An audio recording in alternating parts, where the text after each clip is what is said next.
ऐसा देखा जाता है कि जो ज़्यादा भक्ति करते हैं जी, और ऐसे नॉर्मली लोग कंप्लेंट्स भी करते हैं, जी। उनको बहुत सारी विषम परिस्थितियों का सामना करना पड़ता है। बिना परीक्षा के कृष्ण नहीं मिलते। ग्रह नक्षत्र हमें अपनी इच्छा से दुख नहीं दे सकते। हेलो एवरीवन, आप सबको मेरा नमस्ते and I hope all of you are doing well. आज की मेरी जो स्पेशल गेस्ट हैं वो एक 18 वर्ष की कथावाचिका हैं जो श्रीमद् भागवत पुराण की कथा करती हैं। ये 10 वर्ष की उम्र से ही इन्होंने कथा कहना शुरू कर दिया था। इनसे बहुत सारी बातें करेंगे आध्यात्म के बारे में, धर्म के बारे में, श्री कृष्ण के बारे में। तो ज़्यादा देरी ना करते हुए मिलते हैं देवी पूज्या प्रज्ञा जी से।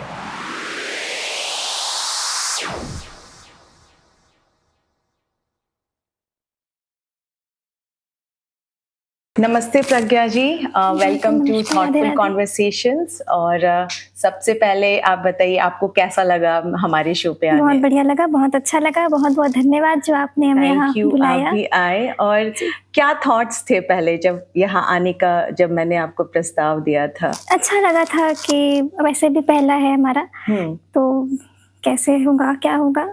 अच्छा लगा था कि वैसे धर्म से ही प्रश्न है तो ठाकुर जी की कथा से रिलेटेड है। वैसे हमको कथा में तो आनंद आता ही है, ओके। तो ठाकुर जी की चर्चा में भी आनंद आता है। अच्छा, तो दोनों सेम ही बातें हैं। कौन से वर्ष से आपने स्टार्ट किया कथा कहना? कैसे लगा कि आपको कथा करनी है? कथा वैसे तो 10 वर्ष से हमने कथा प्रारंभ किया था। अभी हमें 8 साल हो गए कथा करते। ओके। अब बचपन में ठाकुर जी के चरणों में प्रीति थी, भक्ति थी। भजन गाते थे हम पहले। अच्छा, भजन मतलब पापा के साथ जाते थे क्या? हाँ, परिवार आपके साथ में रहते थे क्या? है सीखा नहीं है हमने कहीं से भजन, खुद ब खुद? बस कभी सौभाग्य ही नहीं मिला सीखने का। सीखने की इच्छा है, बस ऐसी इच्छा रहती है तो बस हम गाते हैं कभी कभी। हाँ। तो भजन हम पहले से ही गाते थे। अच्छा। और ठाकुर जी की सेवा में ऐसे था, पिताजी को देखते थे सेवा करते, घर में ठाकुर जी सेवा करते थे, तो उनको देख करके तो घर से संस्कार मिलते हैं। अच्छा, पापा को देखकर? हाँ, देखकर उनकी सेवा देख करके हमको ठाकुर जी की सेवा में रुचि थी, लेकिन हमको कथा पहले समझ में नहीं आता था, हम बताएं तो। अच्छा जी, टीवी में हमारी माता जी कथा सुनती थी। अच्छा। हम खेलने चले जाते थे, अब छोटे से थे। अब वो आकर के हमको बोलती थी कथा सुन, हमको समझ में नहीं आता था टीवी में। अब बार बार वो हमको बोले कथा सुनने, हमको समझ में नहीं आता था। तब हम जब आते थे खेल के, तब कथा बिठा करके हमारी माँ हमको कथा सुनाती थी।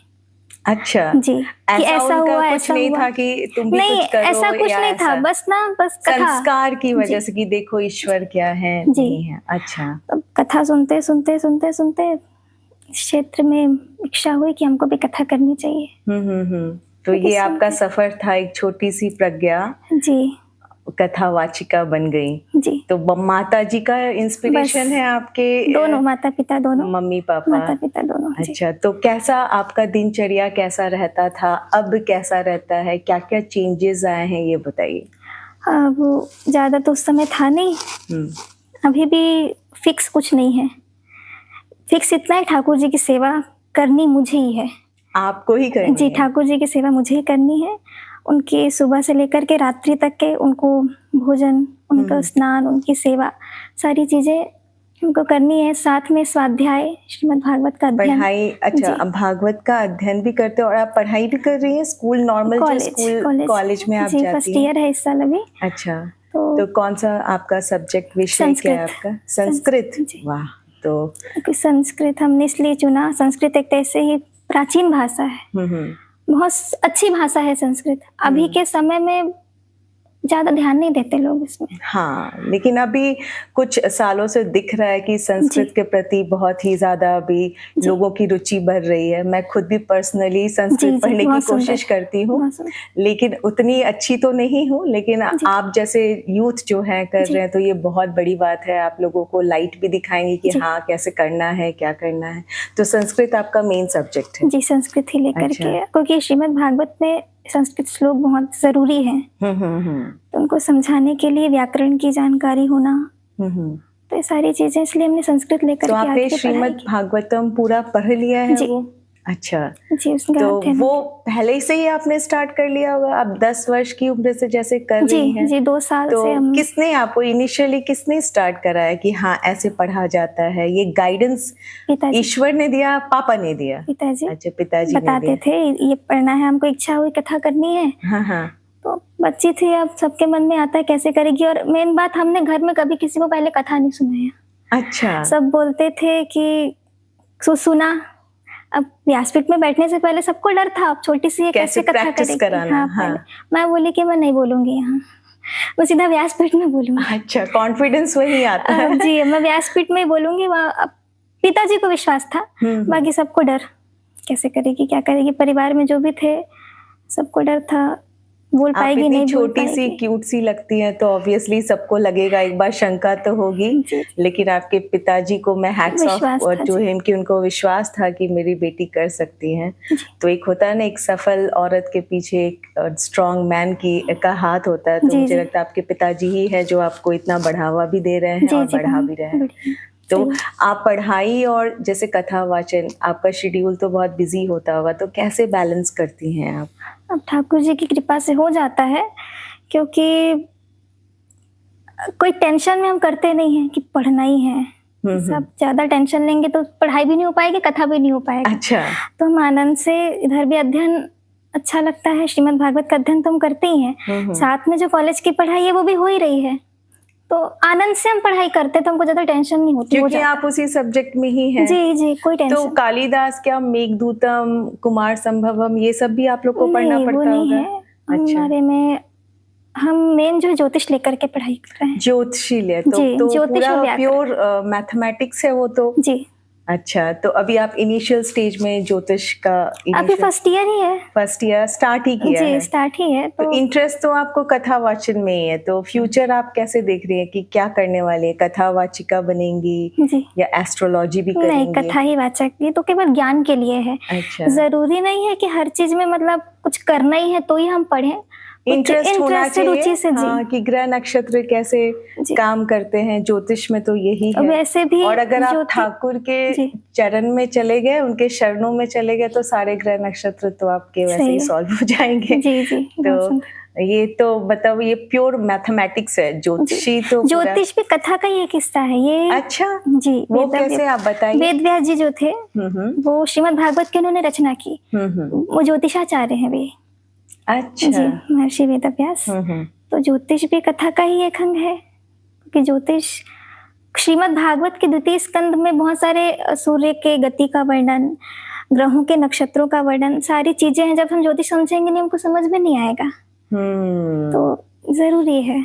तो आपने कहीं गुरु की दीक्षा वगैरह दीक्षा ली है हमने। अच्छा। जंजगिरी में एक महाराज जी हैं, हमारे गुरु जी हैं, भिलाई जंजगिरी, वहां से हमने दीक्षा ली है गुरु जी। अच्छा, गुरुजी से दीक्षा ली और उन्होंने ही आपको फिर प्रोत्साहित भी किया कि जी, जी। आगे बढ़ो जी और ये सारा चीज करो। तो ये आपका जो अभी जैसे आप कथा कहती हैं, तो अभी आजकल आधुनिक जो है टाइम, इसमें तो बहुत सारे कथावाचक जी। आ रहे हैं, तो आपका फेवरेट, जो पर्सनल फेवरेट होता है, वो कौन है?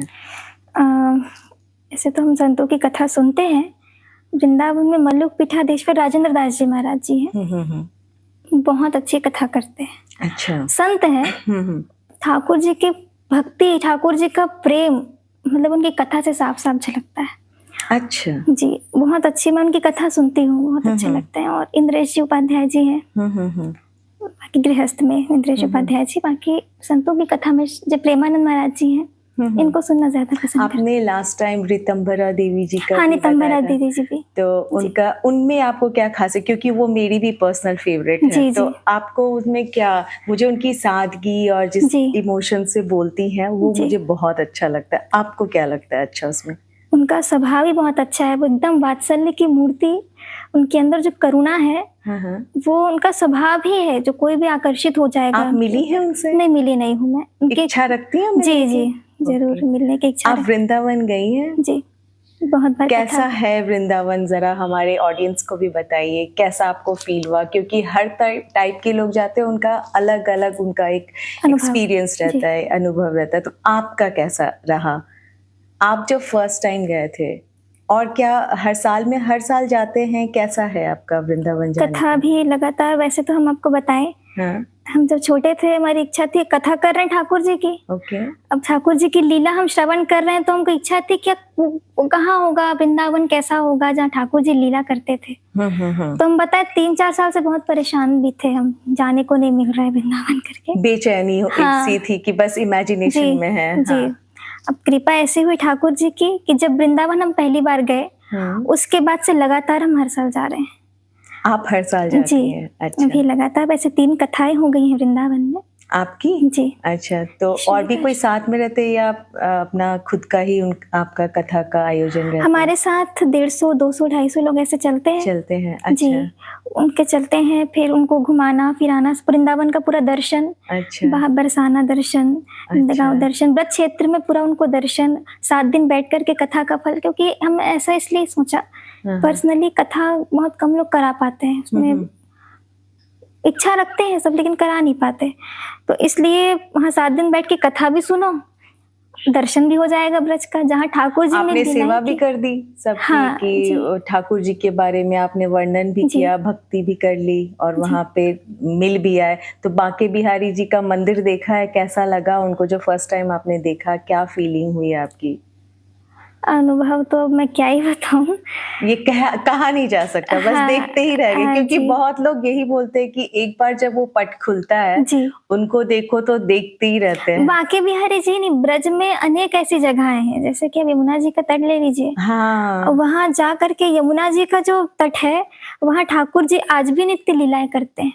अच्छा जी। अगर अनुभव, एक वैसे 2 वृंदावन है, नित्य वृंदावन, एक प्राकृतिक वृंदावन। प्राकृतिक वृंदावन हम जो जा रहे हैं अभी, जो हमको चकाचौंध बढ़िया दिख रहा है, वो प्राकृतिक वृंदावन, जिसमें कहा जाता है रात में नहीं रुकना है और पहले ही ये सब प्राकृतिक वृंदावन। कोई प्रेम मंदिर जा रहा है, वीडियो बनवा रहा है, ये सब। अच्छा अच्छा। जी। और एक है नित्य वृंदावन, जहाँ ठाकुर जी आज भी लीलाएं करते हैं। अच्छा। आज भी वो अनुभव में हो सकती है लेकिन हम देख नहीं सकते उनको। हाँ, वो पट बंद हो जाते हैं और जी, निधिवन, बहुत सारी जगह है, निधिवन हो गए, यमुना जी हो गई। अच्छा। बंसी वट अगर आप जाएंगे तो वहाँ बंसी सुनाई देती है आज भी, अगर कोई भाव से सुने तो। अच्छा, कोशिश करे शांति से। जी। ये सब वृंदावन में है? बाहर जगह गोकुल में रमन रहती है। अच्छा। गोकुल में रमन रहती है, तटीय स्थान ब्रज में है। अच्छा। बहुत कम लोग जा पाते हैं, मैं जो मेन जो जगह है वो बता रही। तटीय स्थान है। आप गई हैं? मैं वृंदावन गई हूँ, जहाँ वो यमुना का किनारा, जहाँ पे वो अपना बचपन उनका बीता था, उन्होंने मुंह में वो मिट्टी जो डाली थी, वो पूरा एरिया दिखाते हैं। तो वो फीलिंग एक्चुअली वहाँ पे इतनी भीड़ होती है कि वो भीड़ से गुजरना एक अलग एक्सपीरियंस हो जाता है। वहाँ बंदर वगैरह भी बहुत होते, तो सबसे पहले तो दिमाग में ये केवल ब्रज के बंदर ऐसे हैं। आप अयोध्या जाए, गए तो नहीं, लेकिन हमने सुना अयोध्या के बंदर ऐसे नहीं है, वहाँ के शांत है, वहाँ के बंदर। हाँ, वो वहाँ के डिफरेंट है। हाँ। ये केवल वृंदावन के ऐसे ठाकुर जी चंचल है, अब उनके सखा भी तो चंचल होंगे। राम जी सीधे साधे, तो उनके सखा भी। वहाँ पे गौ माता मिलती हैं, तो फिर चारा वगैरह खिलाया। और फर्स्ट टाइम मुझे तो बहुत भीड़ थी, पट खुला और दूर से छोटे से इनकी जो छवि थी वो हमने दूर से देखे, बिहारी जी को देखा, प्रणाम किया। और बार बार मैं कोशिश करती थी कि जितनी बार खुले, वो भीड़ में मैं रहती थी खड़ी, और जितनी बार खुले नमस्ते। और उस वक्त एकदम दिमाग सुन्न हो जाता है और ये होता है ये मांगेंगे, लेकिन वहां पे जाके ना ये फील होता है कि कुछ नहीं, उनको देख लिया वो काफी है। वो सब जानते हैं कि आपके मन में क्या है और वो टेस्ट भी लेते हैं, ये भी बात है। तो आपका क्या कहना है? भगवान को आप अपने बांके बिहारी को भगवान ही समझती हैं? उनके बारे में आपका क्या फीलिंग है, क्या है आपका पर्सनल क्या टेक है? उनको तो ऐसे जिस भाव से भज लो। आप उनको कैसे, सखा के भाव से? मेरा गोपी भाव है ठाकुर जी के प्रति। गोपी भाव? जी। अच्छा। सबका अलग अलग भाव होता है। कांत भाव होता है, गोपी भाव होता है, और वात्सल्य भाव होता है जो पुत्र की दृष्टि से भजा जाता है। मेरा गोपी भाव ठाकुर जी के प्रति। और ऐसा नहीं हम ही मानते हैं, अगर आप अनुभव करेंगे तो हम जो संबंध ठाकुर जी से बनाएंगे, एक तरफा हमारा नहीं होता है, उनके तरफ से भी मानना पड़ेगा। वो मानते हैं। अच्छा। बोलते हैं, मानते ही हैं। आपको कभी अनुभव भी होगा इस चीज का। आप जो मानेंगे, ठाकुर जी आपको पहले से ऐसा कुछ अनुभव करा देंगे कि हम भी आपको कुछ मानते हैं। तब आपका अच्छा। प्रेम सार्थक है। तो आप ही जैसे जी। आपने गोपी भाव लिया तो ये इंस्टेंट था आपके मन में पहले से आया कि मैं उनको वो ऐसे तो ही बस लूंगी? भाव है, अब आ जाता है। किसको कोई पुत्र मानता है, कोई सखा मानता है, जैसे कोई मेरी भाई मानता माता है। जी ने रखा हुआ है, जी। उनका छोटा सा लड्डू गोपाल है, जी तो उनको किसी ने गिफ्ट दिया था, जी तो उनको वो पुत्र भाव से ही जी, देखती हैं, वात्सल्य सुबह भाव। दोपहर जी शाम रात जो खिलाना पिलाना, तो जी ऑब्वियसली उस हिसाब से वो मेरे भाई हो गए। लेकिन मैं उनको ज्यादा फ्रेंड जैसा ही मानना जी जी पसंद करूँ कि वो मेरे दोस्त है जो जी। दिल की बातें हर चीज कह लो, हम्म। उस टाइप से। तो मेरा वैसा चलता है, मैं ऐसे सेवा तो नहीं करती, जी लेकिन जब भी होता है अगर ईश्वर है तो वही ध्यान आते हैं और उनको एज अ यही जरूरी है। फ्रेंड जी जो होता है ना, सखा टाइप से, कि ये बातें जरूरी कर लिया, दिल की सेवा। बातें कर जी ली, लड़ भी लिया, जी ऐसी मेरी होती है ईश्वर से बातचीत। बढ़िया बस। आपकी कैसी होती है, आप कैसे करती हैं? आप तो गोपी भाव में रहती हैं, जी तो गोपी भाव क्या होता है? गोपियां कैसे रहती थी? आप मुझे थोड़ा सा श्री कृष्ण के बारे में बताइए, राधा रानी के बारे में बताइए, उनका संबंध, उनका प्रेम, इनके बारे में आप थोड़ा बताइए। देखिए, वैसे तो प्रेम का स्वरूप है राधा रानी। ठाकुर जी के हृदय का जो प्रेम भाव था वो राधा रानी के रूप में अवतरित हो गया। तो उस प्रेम की आराधना ठाकुर जी भी करते हैं। हम तो सारा संसार उनको मानेगा। ब्रज में आप देखेंगे सब कृष्ण, सब राधा रानी के भक्त हैं, क्योंकि वो जानते हैं कि हम राधा रानी के चरण पकड़ेंगे तो कृष्ण आएंगे, पीछे पीछे वही आएंगे, वो कहीं जाने वाले हैं नहीं, क्योंकि वो राधा रानी के साथ ही है, उनसे दूर नहीं है। कई भक्तों का चरित्र ऐसे हमने पढ़ा है कि ठाकुर जी तो एक बार कहते हैं कि वो ठाकुर हैं, कभी हमको ना दे के कृपा ही ना करे, लेकिन राधा रानी ऐसी नहीं है। वो ठाकुर जी से मैंने सुना है अगर आपको कुछ मांगना है तो राधा रानी के थ्रू कहिए। वही वही बात है। ठाकुर जी को कभी, अब ठाकुर है, अब क्या पता ये योग्य नहीं है तू जा, अच्छा, राधा रानी, हाँ हाँ, लेकिन राधा रानी ऐसी नहीं, वो माँ दयालु समान दयालु है है। वो। जी अच्छा, वो अगर कह देंगी ना कि स्वीकार करना है तो ठाकुर जी भी मना नहीं कर सकते। तो इसीलिए पहले राधा रानी की शरण में जाना चाहिए। कृष्ण को पाना है तो पहले राधा की शरण में जाना पड़ेगा। कृष्ण ऐसे बिना राधा की कृपा से नहीं मिलने वाले, क्योंकि राधा रानी प्रेम का स्वरूप है, और जब तक हृदय में प्रेम नहीं आएगा, वो जो भाव है वो राधा रानी की कृपा से ही मिलता है। ठाकुर जी के चरणों में प्रीति भक्ति उनकी कृपा के बिना नहीं मिल सकता। कुछ ऐसी चीजें बताइए जो भागवत पुराण में भी हो, जिसमें राधा रानी और कृष्ण के प्रेम के बारे में कहा गया, और श्रीमद् उनकी जो भागवत विरह वाली जो वो जो टाइम था जब वो चले गए थे मथुरा वृंदावन छोड़कर, तो उसके बाद जो उनकी फीलिंग थी, सारी गोपियां उनको बहुत ही मिस कर रही थी, और राधा रानी के अंदर क्या चल रहा था, थोड़ा सा हमारी ऑडियंस को भी वो कहानी बताइए, वो पल बताइए कि कैसा रहा होगा। श्रीमद् भागवत में स्पष्ट रूप से श्री राधा रानी का वर्णन तो नहीं किया गया है। अच्छा। लेकिन इनडायरेक्टली कभी गोपी भाव से, मतलब किसी गोपी कह करके, बड़ी गोपी कह करके संबोधित किया गया है। तो उनमें जब ठाकुर जी जब मथुरा चले गए थे तो गोपियों का प्रेम इतना था ठाकुर जी के लिए, अगर गोपियां एक बार कह देती कि कृष्ण तुम मत जाओ, ठाकुर जी की हिम्मत नहीं वहां से जाने की, व्रत छोड़ के। जी, लेकिन गोपियां उनके बीच में नहीं आना चाहती थी कि यही तो प्रेम का स्वरूप है, जहाँ अपने तत्सुखे सुखित्वम प्रेम लक्षणम, शास्त्रीय भाषा में कहें तो जहाँ अपने प्रीतम की इच्छा है, तुम्हारी खुशी में हमारी खुशी है, उसको प्रेम कहते हैं। तो गोपियां चाहती थी कि कृष्ण की इच्छा मथुरा जाने की, तो तुम जाओ, हम तुम्हें नहीं रोकेंगे, भले हम तुम्हारे लिए हम मर जाएंगे, तुम्हारे वीरा में हम रोएंगे गाएंगे, लेकिन तुम्हें नहीं रोकेंगे। इसलिए उन्होंने रोका भी नहीं। ठाकुर जी मथुरा चले गए, मथुरा जाना बंद कर दिया। गोपियों वैसे रोज जाती थी दही बेचने, रोज उनका आना जाना था, लेकिन ठाकुर जी जब मथुरा गए तो गोपियों ने मथुरा जाना बंद कर दिया। तो कहीं कृष्ण को हमें देख करके उन्हें कुछ लगे मत, उन्हें दुख ना हो। तो सर्वाधिक प्रेम की जो स्थिति है वो गोपियों के हृदय में देखी जाती है, श्री राधा रानी के हृदय में, कि कृष्ण को कहीं से भी कष्ट नहीं मिलना चाहिए। आपने कथा भी सुना होगा कि एक बार भगवान कृष्ण के सर में दर्द हो रहा था। भगवान ने नारद जी से कहा कि किसी भक्त को कहो उसके चरण धूलि मिल जाए तो मेरा सर दर्द ठीक हो जाएगा। अब नारद जी पूरे पृथ्वी में हर जगह देखे तो कोई भक्त, भगवान को कौन भक्त अपने चरण धूलि देगा, सबने मना कर दिया। जब गए ब्रज में तो एक ने सभी गोपी भर भर के अपने चरण धूलि ले जाओ। नारद जी बोले तुम्हें डर नहीं लगता, तुम्हें पाप का डर नहीं लगता, तुम्हें नरक जाना पड़ेगा। गोपियाओं ने कहा कि कृष्ण को दुख है, हम सुखी रहकर क्या कर सकते हैं? अगर कृष्ण के सुख के लिए हमें एक जन्म क्या हर जन्म में नरक जाना पड़े, हमें तैयार है नरक जाने के लिए। कृष्ण बस सुखी रहना चाहिए। तो मतलब हर चीज में गोपियां कृष्ण की इच्छा देखती थी, कृष्ण किसमें सुखी है, ये प्रेम है। पाप पुण्य कुछ नहीं, कुछ नहीं। हमारा कुछ प्रेम में स्वयं को पूरा बलिदान किया जाता है हमारा। अभी के समय में आप प्रेम देखेंगे तो वो नहीं है। अभी के समय में तुम हमको सुख दो, सामने वाला हमको कितना सुख दे रहा है ये मायने रखता है। तुमको सुख मिल रहा है कि नहीं हमें मतलब नहीं, लेकिन वो प्रेम नहीं है। प्रेम में तो अपनी सुख हमारा हो ना हो, लेकिन केवल प्रीतम की इच्छा हो, तत्सुखे सुखित्वम प्रेम लक्षण, तुम्हारी जैसी इच्छा। श्री कृष्ण के लिए अपना बलिदान दिया कि हाँ तुम जाओ मथुरा। हाँ, और कृष्ण ने भी उनको अपना कर्तव्य निभाना था तो वो चले गए। लेकिन ऐसा नहीं। और ये भी है कि एक बार जब वो वृंदावन छोड़ कर गए तो वापस नहीं आए। जी, ये तो बात समझने वाली है। ठाकुर जी व्रत छोड़ के कभी गए ही नहीं है, क्योंकि अब देखिए हमने कहा कि एक तरफा प्यार नहीं होता ठाकुर जी से अभी के जैसे, वो हमेशा दो तरफा निभाएंगे। गोपियां उनसे प्रेम करती थी, ठाकुर जी भी कभी नहीं गए व्रत छोड़ के। उन्होंने वचन लिया था कि हम व्रत छोड़ के नहीं जाएंगे। भगवान के कई स्वरूप हैं, तो एक ऐश्वर्य स्वरूप में ठाकुर जी चले गए मथुरा, एक माधुर्य रूप में ठाकुर जी अभी भी ब्रज में है। ब्रज में है, वो कभी नहीं गए। अपना मूल स्वरूप था वो ब्रज में छोड़ करके भगवान अपने ऐश्वर्य स्वरूप में द्वारिका में वो राज करते रहे। मथुरा में उन्होंने अपने कर्तव्यों का पालन किया, ब्रज छोड़ करके वो नहीं गए।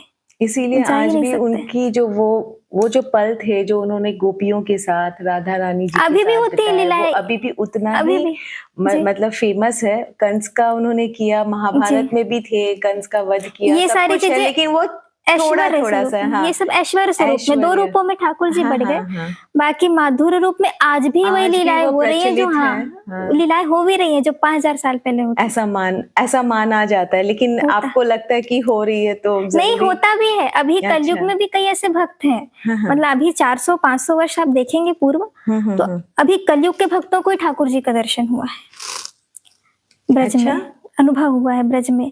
वो तो हमारी योग्यता नहीं है, हमारी पात्रता नहीं तो हमें ठाकुर जी अभी आ जाए। दिक्कत हमारे मन में वो भाव नहीं है। तो आप जो श्रीमद् भागवत कथा जो करती हैं, तो उसमें आपका पसंदीदा कौन सा है कि ये कथा जब मैं ये टाइम आता है इसके बारे में कहना होता है तो मुझे बहुत आनंद आता है? आपको कौन सा कथा ज्यादा पसंद है? श्रीमद् भागवत में तो वैसे ठाकुर जी की सब कथाएं, क्योंकि प्रत्यक्ष कृष्ण एवं ही श्रीमद् भागवत साक्षात कृष्ण स्वरूप है। उसमें एक कथा को लेना तो वैसे अपमान नहीं करना चाहिए, लेकिन आनंद अगर आप देखें तो हर कथावाचकों के मन में होता है। दशम स्कंद में भगवान श्री कृष्ण की बाल लीलाएं हैं श्रीमद् भागवत में, उसमें से मुझे महाप्रास पंचाध्याय जो श्रीमद् भागवत के प्राण कहे जाते हैं, उनमें कथा बहुत प्रिय है। एक है गोपी उद्धव संवाद। जब गोपियों ने, उद्धव जी परम ज्ञानी थे, बृहस्पति के शिष्य थे उद्धव जी, भगवान श्री कृष्ण के सखा, लेकिन जब वो ब्रज में आए तब गोपियों ने, श्री राधा रानी ने उन्हें ऐसी शिक्षा दी कि ब्रज में ठाकुर उद्धव जी कहकर आए थे अभी मैं आ जाऊंगा, बस 2 घंटे में उपदेश दे करके, और 6 महीने तक ब्रज की रज में लौट रहे थे वो। और गोपियों को प्रणाम नहीं किया था उद्धव जी ने, गोपियों की चरण धूलि को प्रणाम करके कहा था वंदे नंद व्रजस्त्रिणाम पाद रेणुम भीक्षण स तासाम हरि कथोद्गीतम भुवनाति भुवनत्रयम्, कि मतलब मैं गोपियों को प्रणाम करने योग्य नहीं हूँ, मैं गोपियों की चरण धूलि को प्रणाम करूंगा। तो मतलब गोपियों के हृदय में इतना प्रेम ठाकुर जी के लिए कि परम ज्ञानी उद्धव जी को भी उन्होंने ज्ञान नष्ट करके प्रेम जागृत कर दिया उनके हृदय में। तो ये संवाद मुझे बहुत प्रिय है। और भगवान रास पंचाध्याय की जो कथा है, गोपियों से भगवान श्री कृष्ण का मिलन, उनका विरह गोपी गीत के रूप में जब गोपियां गाती हैं, ये कथाएं मुझे बहुत श्रीमद् भागवत। आप कुछ गा के सुनाएंगी? आप अपनी कथा में गाती भी होंगी, अगर आपका कुछ पसंदीदा है तो प्लीज हमारे ऑडियंस को भी गा के सुनाइए। पसंदीदा बहुत सारे भजन हैं, उसमें से एक गिनना मुश्किल है। आज आपके मन में क्या चल रहा है वो हम सब सुनना चाहते हैं कि हाँ आज मैं ये गाऊंगी, आज इस गान। एक भजन बहुत प्रिय है हमें, मीराबाई जी का पद है वो। इनके बिना मुहे कलना परत है जानत मेरी छाती,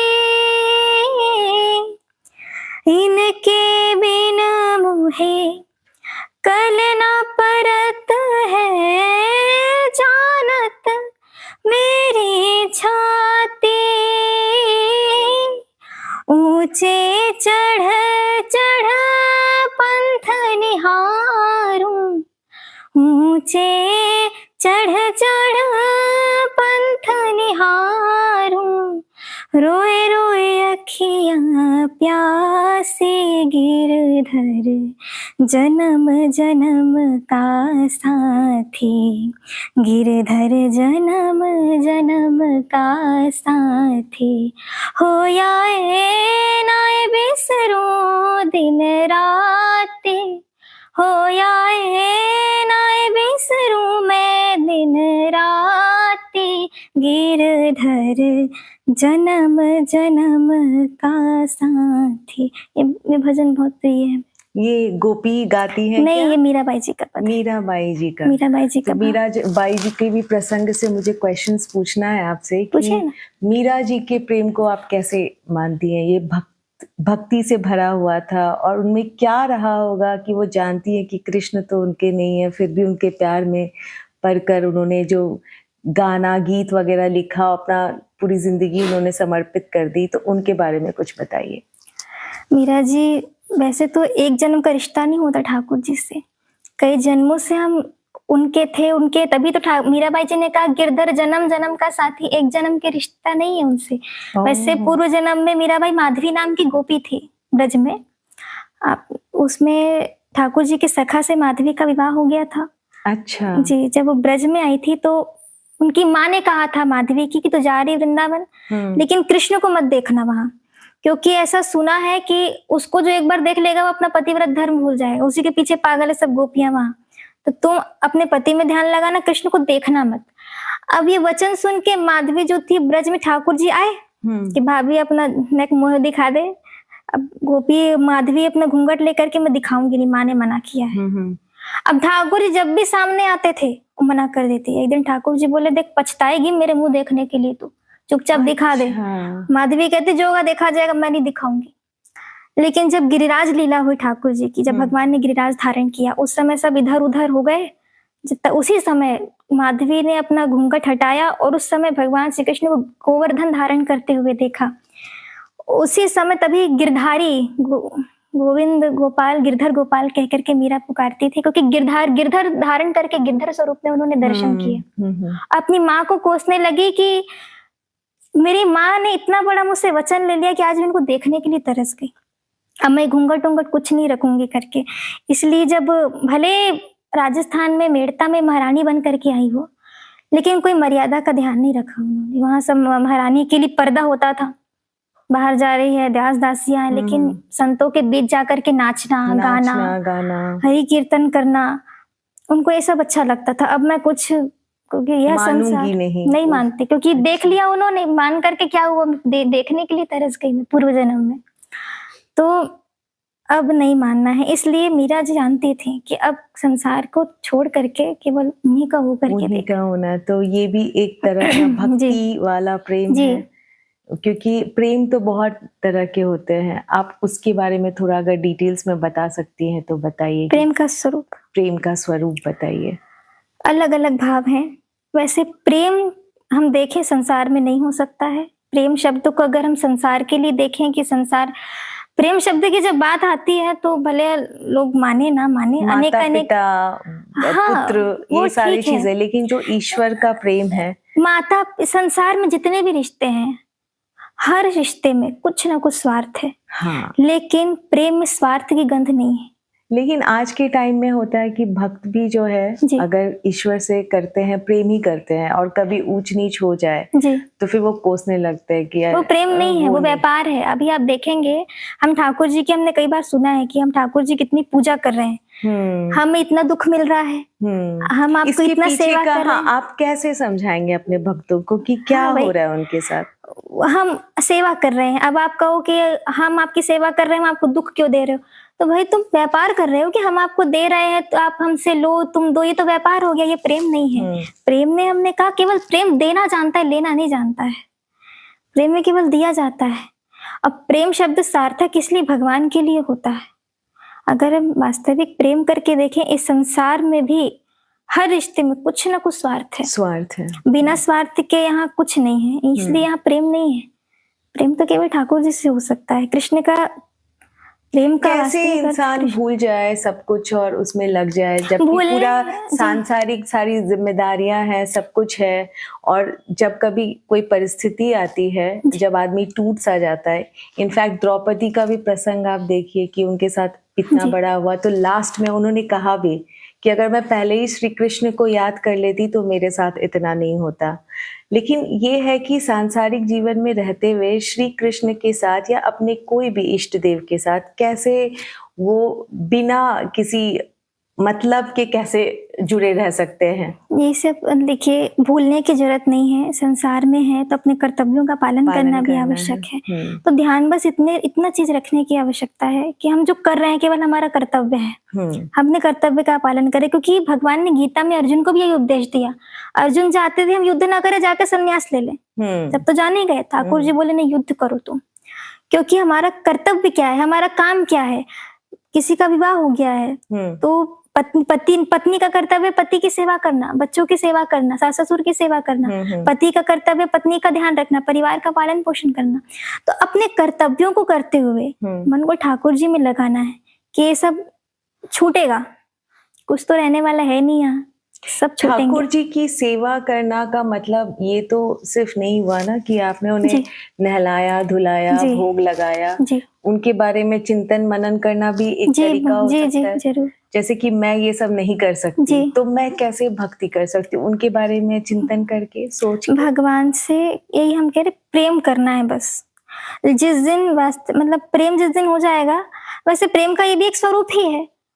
हम उनकी आराधना, हम जिससे प्रेम कर रहे हैं पूछेंगे तुमने भोजन किया कि नहीं किया, तुम्हारे खाए बिना हम कैसे खा लें। जो एक लॉजिकल माइंड होता है ना, वो बोलता है कि उनसे क्या पूछना, वो तो देने वाले हैं। यही बस ये चीज थोड़ा सा समझ में नहीं आता। आप कैसे समझाएंगे मुझे, आप कैसे समझाएंगे कि आप कैसे इस टाइप का मैं प्रेम कैसे लाऊं, क्योंकि मुझे पता है कि इनके पास सब कुछ है और इनको देने वाले भी बहुत लोग हैं, केयर करने, मेरी वो सुनेंगे, ऐसा भी कभी कभार आ जाता है मन।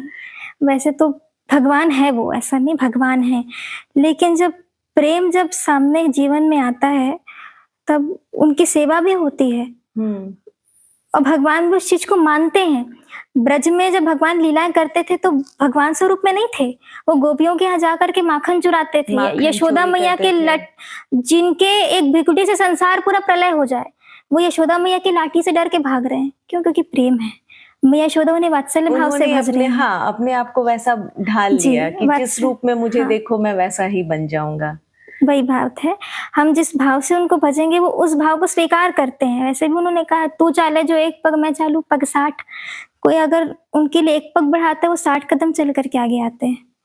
तो उनको तो पहले ये मत मानो कि हमको सुनेंगे कि नहीं सुनेंगे, ऐसा नहीं है, वो सबको सुनते हैं। क्योंकि हर चीज में भगवान है, हर कण कण में भगवान है। भगवान प्रहलाद जी के लिए खंबे से प्रकट हो गए, चाहते तो कहीं सामने से प्रकट हो जाते, खंबे से उनका विश्वास था कि खंबे में है। तो भक्त का विश्वास है खंबे में, तो भैया हमको खंबे से प्रकट होना पड़ेगा। इतना अटूट विश्वास रखना पड़ेगा जी, भक्ति की सीढ़ी है। बहुत बड़ा ये टेस्ट है कि आपको ऐसी अखंड भक्ति रखनी पड़ेगी। सब कुछ, इसका मतलब आपको सरेंडर कर देना है ईश्वर के प्रति, उधर दिमाग नहीं लगाना है। वैसे ही बात है, भक्ति यही सीढ़ी है। पहले श्रद्धा है, फिर है विश्वास, फिर है संबंध, फिर है समर्पण। तो ये जैसे हम ठाकुर जी को भोग लगाते हैं, दिए जलाते हैं, ये तो एक कर्म कांड का ही पार्ट हो गया। तो ये क्या बहुत पूजा और सेवा में अंतर होता है? अच्छा, ये बात है। सेवा और कैसे होता है, आप बताइए, उसका डिफरेंस बताइए, कैसे होता है? काम भले वही कर रहे हैं आप, लेकिन अगर हमारे मन में कोई इच्छा है कि हम एक काम कर रहे हैं तो हमको इसके रिटर्न में कुछ मिले। भैया भगवान है, हम अगरबत्ती जला दिए, नहा लिए, पूजा कर लिए, बस निकलना है, ये पूजा हो गई आपकी। लेकिन सेवा ऐसी है कि हमको कुछ नहीं चाहिए, हमको बस उनका सेवा करना अच्छा लगता है। हमको पहले, हम भोजन करने से पहले हम उनको भोजन कराएंगे, हम उनको स्नान कराएंगे, हम उनका श्रृंगार करेंगे, मतलब उनके लिए करना अच्छा लगता है, ये सेवा हो गई। मतलब हम जिससे जिसमें प्रेम कोई करेंगे, स्वार्थ नहीं, हाँ, कोई मतलब ये नहीं, संसार में भी आप देख लीजिए, हम जिससे प्रेम करेंगे उसके लिए करना अच्छा लगेगा, हम उसको कैसा क्या दे जिससे कि प्रसन्नता वो हो, खुश हो जाए। खुश हो जाए। हाँ हाँ। हम ऐसा क्या करें जिससे वो, तुम्हें क्या पसंद है वो हम करेंगे। तो संसार में भी ये चीज है, तो भक्ति में भी हमको ठाकुर जी की प्रसन्नता देखनी है, वो किस चीज में प्रसन्न होते हैं, तब प्रेम आएगा। ये भक्ति होती है कि आप भक्ति यही निश्चल है। स्वभाव से, हाँ, बिना सेवा। किसी स्वार्थ के जी। आप बस सेवा भाव में रहिए। जी, प्रेम के ठाकुर जी हम, वो हमारे साथ है। भगवान पात्रता अपात्रता नहीं देखते, जिस दिन जीवन में समर्पण आएगा उस दिन हमेशा वो साथ ही रहेंगे।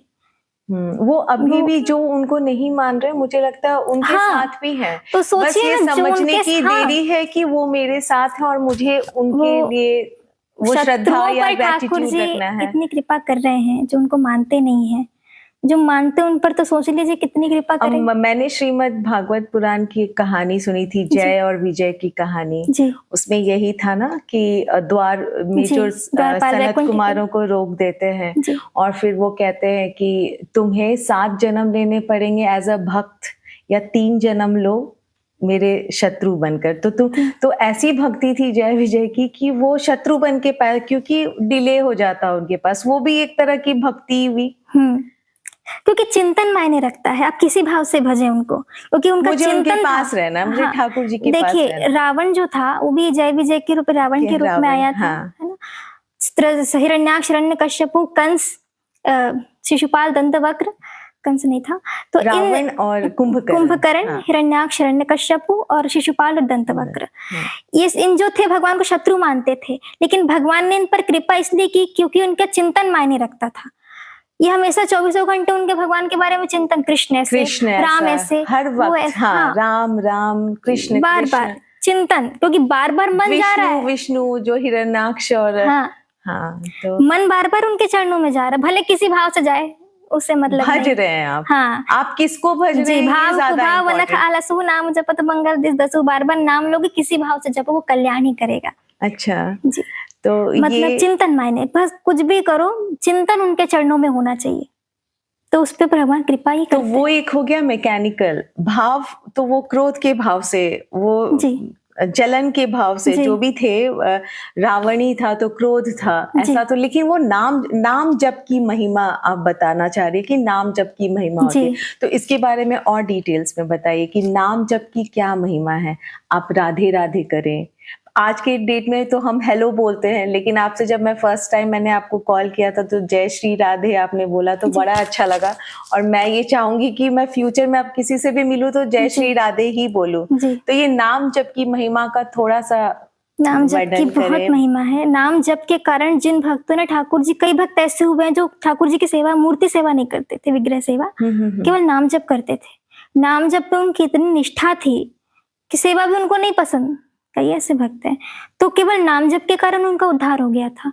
अजामिल की कथा अगर आप श्रीमद् भागवत में श्रवण करेंगे तो जीवन भर पाप किया, लेकिन अंत समय भगवान का नाम लिया था। अजामिल, उनके बारे में बताइए डिटेल में, मुझे पता नहीं उनके बारे में। जी, बहुत पाप किया था उन्होंने, श्रीमद् भागवत में कथा आती है। भले ब्राह्मण थे लेकिन कर्म उनका ब्राह्मण वाला नहीं था। अच्छा, जन्म से तो थे लेकिन उनका इतना पाप करते थे, साधु संत भी उनको पसंद नहीं।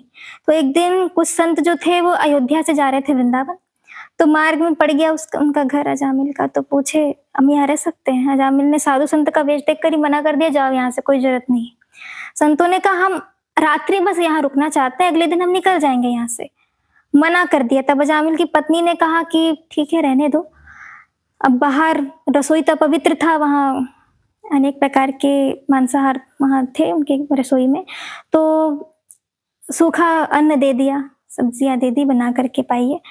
तब संतों ने उनका भोजन की रात्रि उनके घर विश्राम किया। अगले दिन संतों ने सोचा हमने अजामिल का अन्न खाया है तो हम ऐसी तो जाने देंगे नहीं, इन पर कृपा करनी पड़ेगी। अगर हम कहें नाम जप करे, करेगा नहीं, तो ऐसे तो हमारी बात मानेगा नहीं, क्योंकि स्वरूप देख कर ही भगा रहा है। तो कहा कि तुम्हारी पत्नी के 10वां गर्भ है अभी, हम चाहते हैं जो 10वां पुत्र हो उसका नाम तुम नारायण रख देना। तब अजामिल ने कहा ठीक है रख देंगे, उसने ऐसे ही साधारण ले लिया। लेकिन 10वां जब पुत्र हुआ, नाम नारायण रखा, तब सबसे छोटा था, स्नेह भी ज्यादा था। अब हर समय 24 घंटे नारायण नारायण वो करता रहता। कुछ भी करा, नारायण ने भोजन किया, नारायण कहाँ है, नारायण क्या कर रहा है। जब मृत्यु का समय आया था, तब जब यमदूत लेने आए कि तुम्हारे पाप कर्म अब हो गए हैं, चलो, उस समय फिर अपने पुत्र को पुकारने लगा, नारायण मुझे बचाओ, नारायण मुझे बचाओ। तो भगवान नारायण ने सुन लिया और अपने पार्षदों को भेज दिया कि जाओ लेकर के आओ। उस समय यमदूतों के बीच और भगवान विष्णु के दूतों के बीच ये वार्ता चल रही थी कि हम इसे नरक लेकर के जाएंगे। भगवान विष्णु के पार्षद कहते नहीं ले जा सकते। भगवान का नाम लिया इसने अंत समय में। तो नाम इतनी महिमा है भगवान की कि अंत समय में एक बार भगवान का नाम ले लिया तो उसकी मुक्ति हो गई। तो अभी जैसे आप कुंभ गई हैं? अभी तो हमें जाने का सौभाग्य मिला नहीं गए हम। कुंभ के बारे में भी वर्णन है श्रीमद् भागवत पुराण में, क्या है वो एग्जैक्टली? और ये क्या वाकई 144 साल बाद वाला कुंभ जी है? जी, हर कुंभ, हर अर्ध कुंभ जो है 6 वर्ष में लगता है, पूर्ण कुंभ 12 वर्ष में लगता है, और जो पूर्ण ये वाला महाकुंभ है ये वाला 144 साल बाद लगा है। वैसे श्रीमद् भागवत में ये कथा देवासुर संग्राम जब हुआ था, अमृत लेकर के जब धन्वंतरी प्रकट हुए थे समुद्र मंथन के समय में, उस समय अमृत को लेकर के दैत्य भाग गए कि हम अमृत पान करेंगे। तो उस समय अमृत की कुछ बूंदें पृथ्वी पर गिरी थी, एक हरिद्वार में, उज्जैन में, नासिक में और प्रयागराज में। तो इन चारों जगहों में ही हर 12 वर्ष में कुंभ लगता है। तो ये कुंभ जो है प्रयागराज में लगा, और ये बहुत हमने चिंतन इस विषय पर किया कि कुंभ 450 साल बाद प्रयागराज में लगा है। कैसे? क्योंकि कहा जाता है कि महाकुंभ हमेशा प्रयागराज में ही लगेगा। हाँ, लेकिन हर समय आप देखेंगे तो इलाहाबाद में लगता था। नाम चेंज हुआ है इस बार, वास्तविक प्रयागराज जब हुआ, क्योंकि इलाहाबाद में अब नहीं लगा है इस साल का कुंभ। इस साल का कुंभ प्रयागराज में। सही बोल रही हैं ये बात अब प्रयागराज में कुंभ लगा। ये सोचने वाली बात है जी।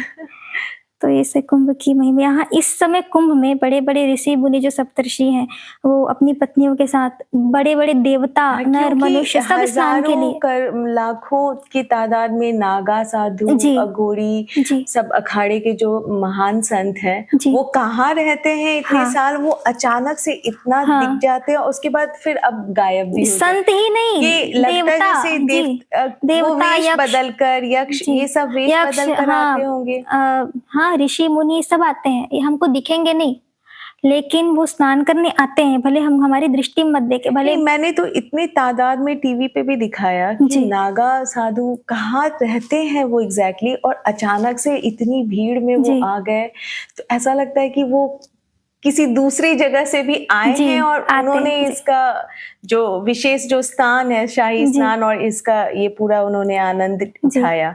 तो ये बहुत ही अमेजिंग। और कुंभ में मैं गई थी और मुझे ये फील हुआ वहां ऊंच नीच कुछ नहीं होता, सब बराबर हैं।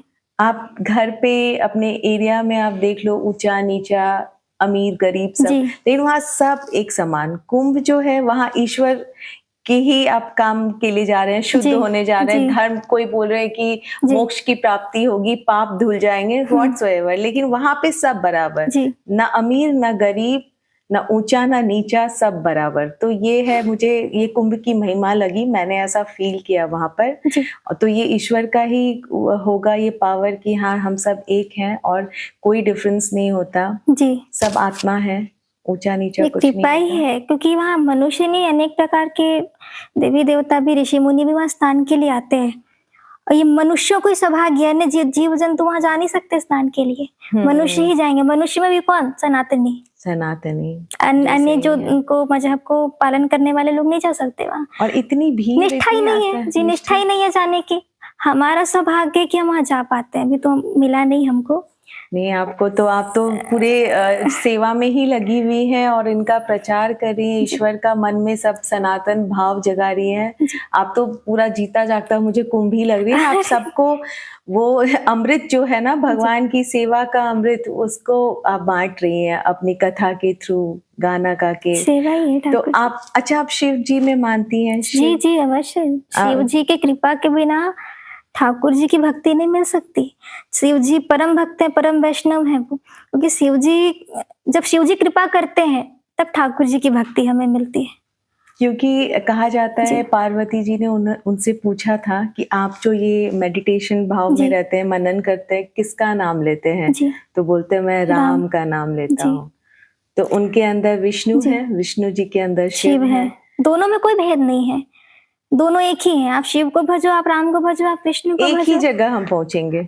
जी, एक ही है, बस भाव अलग-अलग है। आप माँ के रूप में देखोगे तो दुर्गा माता सामने है।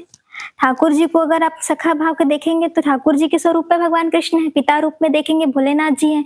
हमारे भाव के अनुसार उन्होंने अलग-अलग रूप धारण किए हैं। तो एक ही है, किसी को भी भजो, बात एक ही है।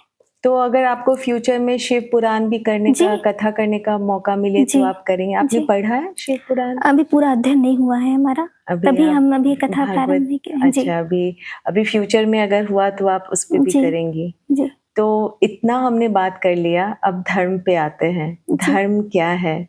आपको क्या लगता है धर्म क्या है? वैसे तो श्रीमद् भागवत के अनुसार हम देखें तो सवै पुंसाम परो धर्मो यतो भक्तिर्दोक्षते अहेतुक की प्रीति हता ये आत्मा संप्रसिद्धति। पूरे परम धर्म जो कहा गया भक्ति को कहा गया है, भगवान श्री कृष्ण की भक्ति। कैसे भी करके मनुष्यों के हृदय में भगवान श्री कृष्ण के लिए प्रेम अगर जागृत हो रहा है तो परम धर्म है। क्योंकि भक्त आप देखेंगे ऐसे कहते धर्म ना दूसर सत्य समान, सत्य से बड़ा धर्म नहीं है। धर्म कुछ नहीं। भक्त झूठ नहीं बोलेगा जिसके अंदर भक्ति होगी। तो एक सत्य का जो धर्म का स्वरूप है उसके अंदर आ गया। परहित सरसी धर्म नहीं भाई, पर पीड़ा सब नहीं यतमाई। सच्चा भक्त भगवान का कभी किसी को तकलीफ नहीं दे सकता है।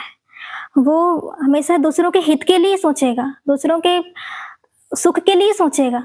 तो भक्ति में सभी धर्मों का वहाँ समावेश हो जाता है जिसके हृदय में कृष्ण भक्ति है। तो क्योंकि परम धर्म कहा गया है।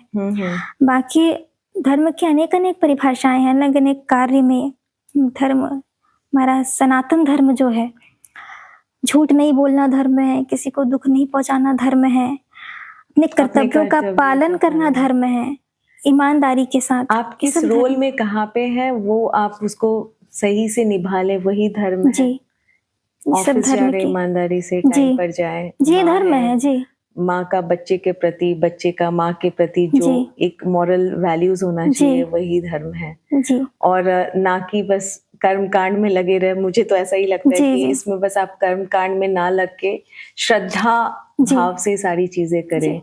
तो ये जो धर्म, और भी कुछ इसको एक्सप्लेन करना चाहेंगे और डिटेल्स में?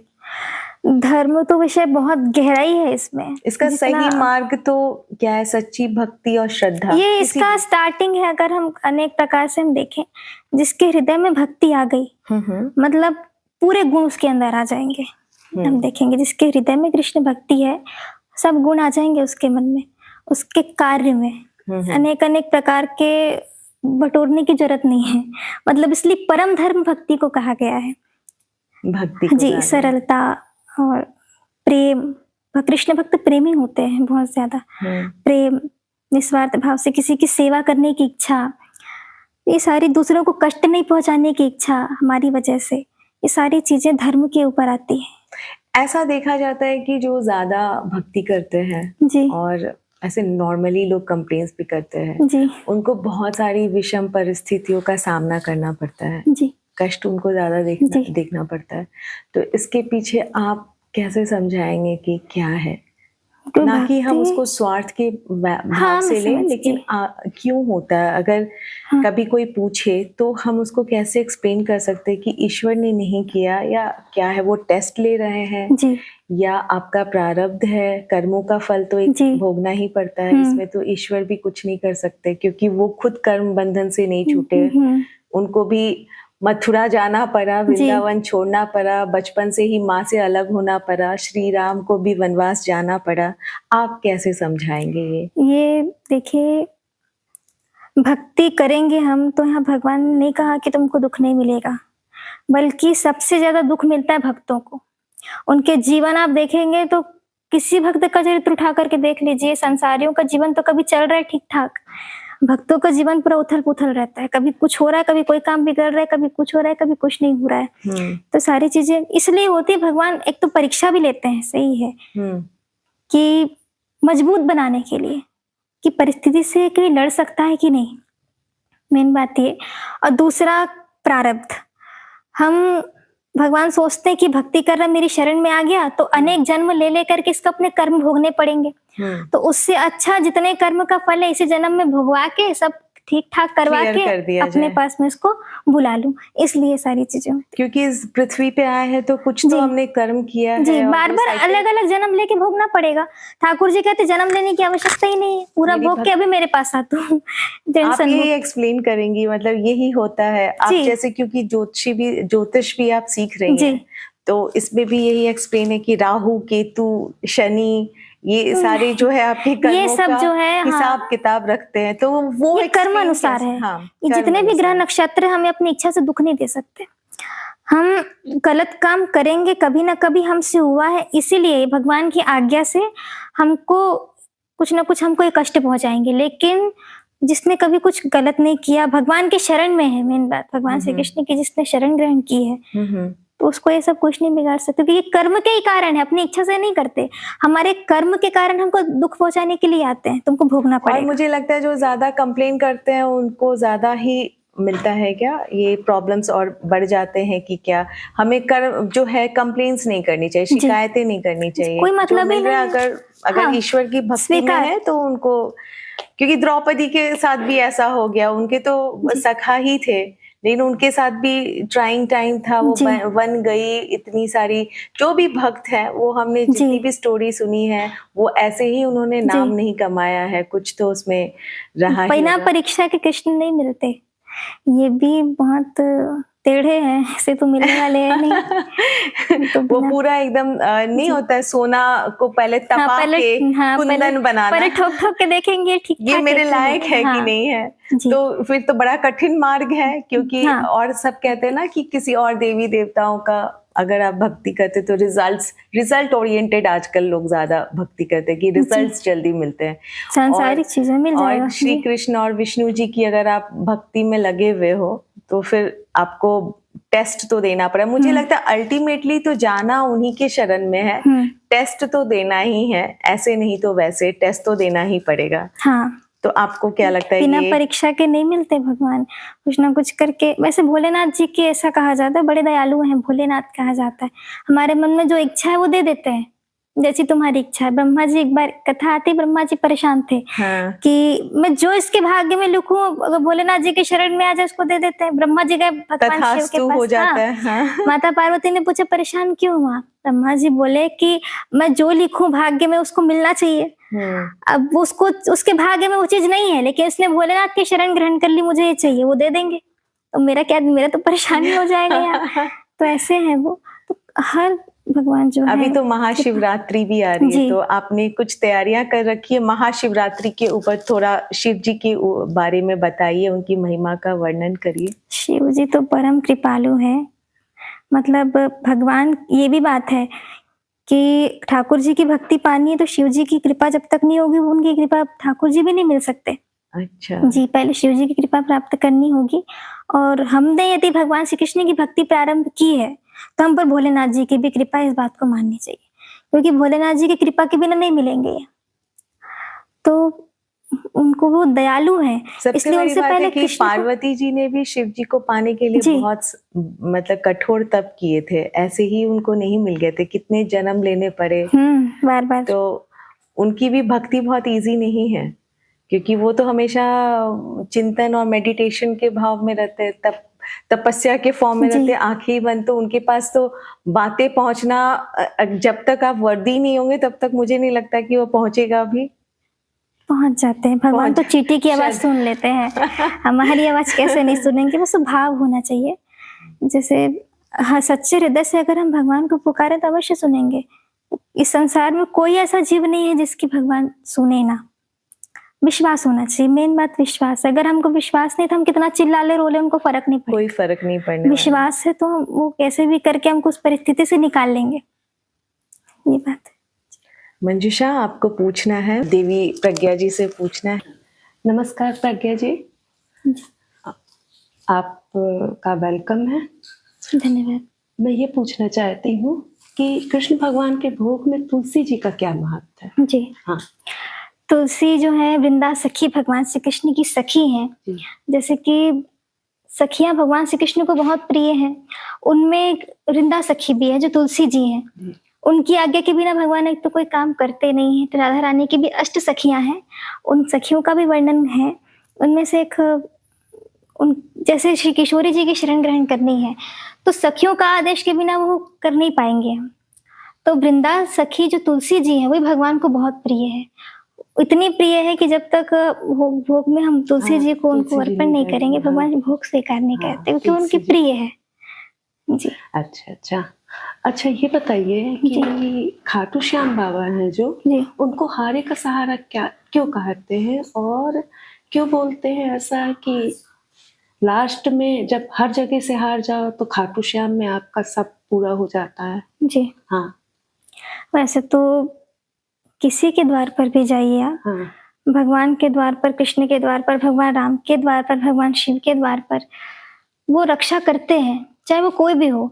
और आप खाटू श्याम जी के बारे में पूछें, इनकी एक कथा ये है कि महाभारत का जब युद्ध हो रहा था उस समय ये बर्बरी जी थे, इन्होंने कहा कि जो हारेगा मैं उसके पक्ष में रहूंगा। तो जो हारेगा, जो हारता रहेगा उसके पक्ष में जाकर के उसकी तरफ से मैं युद्ध करूंगा।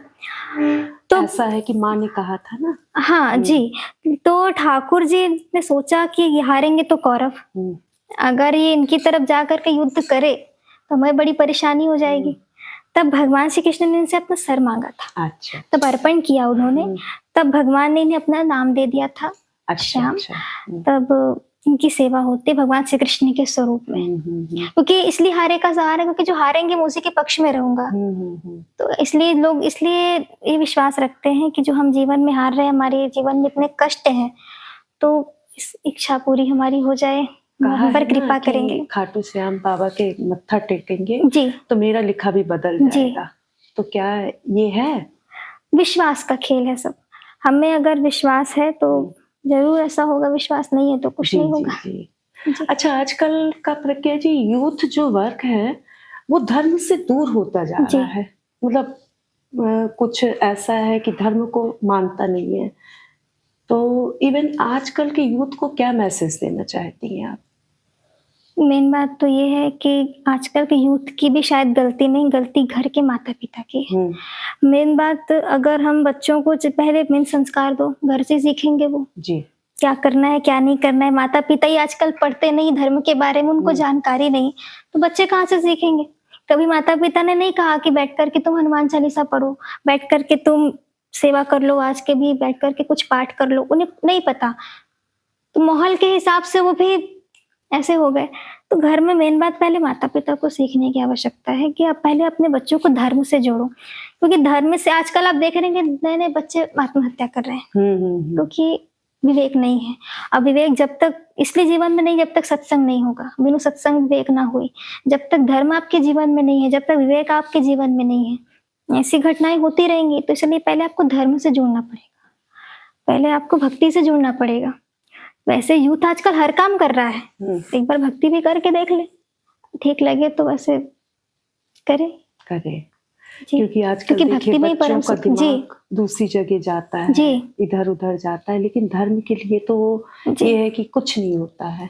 एक बात घर से भी है, ये संबंध रखता है, घर में घर का माहौल कैसा है, घर में माता पिता कैसे संस्कार दे रहे हैं, और एक तरफ उनके मनोभाव, उनके विचारधाराएं किधर जा रही हैं। तो उनको यही संदेश है कि उनको पहले धर्म से जुड़ना चाहिए, क्योंकि एक बार करके देख ले, हर काम जीवन में कर ही रहे हैं, एक बार भक्ति करके भी देख ले, तब वास्तव में समझ, क्योंकि आप खुद ही अगर भक्ति में प्रवेश करेंगे आपको समझ में आ जाएगा कि सुख केवल इसी में है और किसी में नहीं। वास्तविक परम सुख की अगर हम बात करें, प्रेमानंद महाराज ने नाम जप की महिमा बताई है राधा जी के। जैसे उनकी सुना है किडनी नहीं है, लेकिन आज भी वो पूरा का पूरा सबको उपदेश देते हैं और बहुत अच्छे से ही सबको आगे बढ़ाते हैं। प्रेमानंद महाराज जी तो पूरे राधा तत्व में लीन हो गए हैं। किशोरी जी की असीम कृपा, जी असीम कृपा के कारण वो आज ऐसे हैं, साक्षात भगवान श्री कृष्ण का स्वरूप मानते हैं उनको तो लोग जी, मैं भी मानती हूँ जी। लाडली जी का नाम जप करने के लिए बोलते हैं। असीम कृपा राधा रानी की उनके ऊपर, इसलिए वो धर्म का उपदेश और आजकल के बहुत सारे लोगों को जीवन का सही मार्गदर्शन दे करके उनके जीवन को संवारा है। बहुत सारे लोगों का मार्गदर्शन जी। भी देते हैं, जी क्वेश्चन भी आंसर भी देते हैं क्वेश्चनों का लोगों जी। के, तो वो भी एक उपदेश ही दे रहे हैं। मार्ग बता रहे हैं, मेन बात ये है, मार्ग बता रहे हैं। आपको मार्ग बता सकते, चलना नहीं चलना उसमें सामने वाले का काम है, सामने वाले का काम है। हमारी इच्छा है तो हम तो केवल बता सकते हैं ये करो, करना नहीं करना सामने वाले की इच्छा। जी ठीक लगे करो, नहीं लगे ये बात। चलिए, जय श्री जी राधे। राधे राधे। आपका बहुत बहुत शुक्रिया प्रज्ञा जी, बहुत-बहुत आपने धन्यवाद जी। बहुत अपना समय निकाल कर आए, हमसे मिले जी। और अपना ज्ञान सबके साथ बांटा, जी। और इसके लिए बहुत बहुत शुक्रिया। आपका भी एंड बहुत-बहुत आपको बहुत धन्यवाद बहुत हमको। मेरी तरफ से हार्दिक शुभकामनाएं, और होप कि हम फिर से मिले। जी शुक्रिया। जी, जय श्री राधे। जय श्री राधे। ये हमारी तरफ से छोटा सा गिफ्ट आपके लिए। बहुत बहुत धन्यवाद आपका। जय श्री राधे। जय Shri Radhe. So that was the end of the conversation, and I hope कि आपको हमारा ये प्रयास अच्छा लगा होगा। धर्म के बारे में जाना होगा, आध्यात्म के बारे में जाना होगा। अगर आपको ये पसंद आया तो please do like and subscribe and share among your friends. तब तक के लिए शुभ रात्रि।